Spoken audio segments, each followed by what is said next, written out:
Sir motivation కంప్లీట్‌గా మనతో ఉండాలి అంటే ఏం చేయాలి?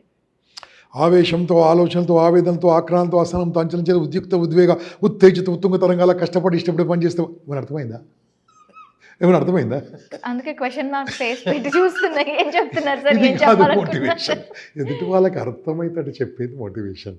ఓకే. మనం హుందాగా కిందికి దిగి వాళ్ళ భాషలో, వాళ్ళ యాసలో అవసరమైతే డాన్సింగ్ అంటే మాటలతో, పాటలతో, ఆహాభావాలతో, చేతుల కదలికతో, బాడీ లాంగ్వేజ్తో చెప్పేది మోటివేషన్. ఇలా స్టార్టింగ్ లైన్లాడి మీరు అందరూ బాగుండాలి, ర్యాంక్కి రావాలంటే మేము ఎందుకు బాబు వెళ్ళిపోతారు అది. కాబట్టి అన్నీ నేర్చుకోవాలి. బాడీ లాంగ్వేజ్ నేర్చుకోవాలి, వాయిస్ మాడ్యులేషన్ నేర్చుకోవాలి, ఫేషియల్ ఎక్స్ప్రెషన్ నేర్చుకోవాలి, నవరసాలు పలికించాలి మొహంలో. అప్పుడే ఎదుటి వాళ్ళు అట్రాక్ట్ అవుతారు. అది మోటివేషన్. మోటివేషను వాళ్ళకి కావాల్సింది చెప్పాలి, నాకు వచ్చి చెప్పొద్దు. హ్మ్.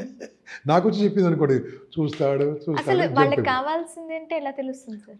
నేనేం చేస్తానమ్మా అంటే ఏదైనా ఇన్స్టిట్యూషన్ పిలిచింది అనుకో, ఈరోజు చెప్తానమ్మా నాకు బోడుప్పల్లో ఒక మంచి కాలేజ్ వాళ్ళు పిలిచారు. ఆ కాలేజ్ వాళ్ళు ఏమంటే సార్ 10th క్లాస్ పిల్లలు ఒక 1000 మందిని పిలుస్తున్నాను సార్, మీరు క్లాస్ తీసుకోండి సార్. నేనేమంటే క్వశ్చనర్ పంపిస్తాను.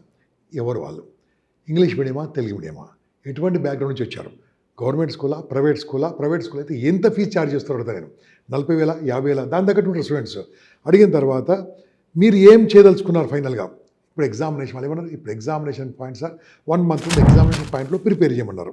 నేనేం చేశాను, నాకు 2.5 గంటలు టైం ఇచ్చారు. 2.5 గంటల్లో 3 గంటలు ఎగ్జామ్ ఎట్లా రాయాలో 2.5 గంటలు క్లియర్గా వాళ్ళకి మైండ్లో కూర్చొని పెట్టి వచ్చాను. లాస్ట్ నవ్వారు, అరిచారు, ఏడ్చారు, కమిట్మెంట్ తీసుకున్నారు. ఇంటికి వెళ్ళిపోయిన తర్వాత నాకు తెలుసు కదా వాడు మొబైల్ ముట్టుకోడు, ఏం చేయడు, 100% కాన్సన్ట్రేషన్తో ఉంటాడు. అలా చెప్పేదే motivation. Okay. Thank you sir. Good luck.